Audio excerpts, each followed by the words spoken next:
Hello mga kapatid, kami po ang Giwan Triskelions at kami po ngayon ay participate ng isang bloodletting dito sa Felipe Abrego Memorial Hospital. Isa po ito sa advokasya ng kapatiran namin na makatulong sa komunidad. Sa magitan po ng pag-donate ng dugo, nakasalbo po kami ng maraming buhay. Ika nga nila, you don't need to be a doctor to save life. Just donate blood. At the same time po, natuturuan din po namin ang aming mga miyembro na maging matulungin sa kapwa.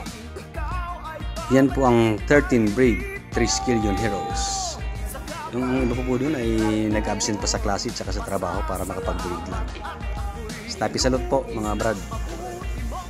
Shoutout sa mga staff ng PHO at saka FAMHIDS. Shoutout na rin po sa lahat ng donor sa araw nito. Unang salang po, simple yung chairman, yours truly. Yan. Next is yung snappy na GT ng Isugiwan. Brad RJ. Yan.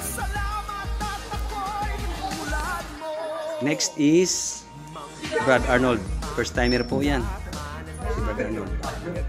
Next is shoutout Brad Iglesias.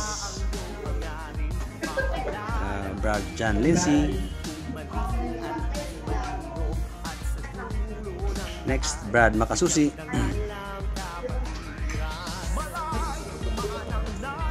Next, Brad Christian.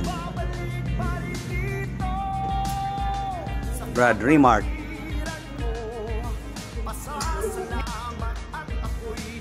Snappy na alumni, Brad Michael. Tsaka yung isa pang alumni, Brad Philip. Mga suki po yan sa bloodletting. Brad Mark Dan na hindi pang may matay.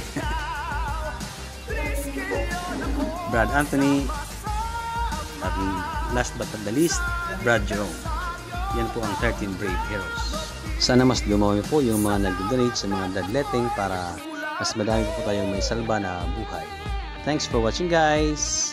Salute!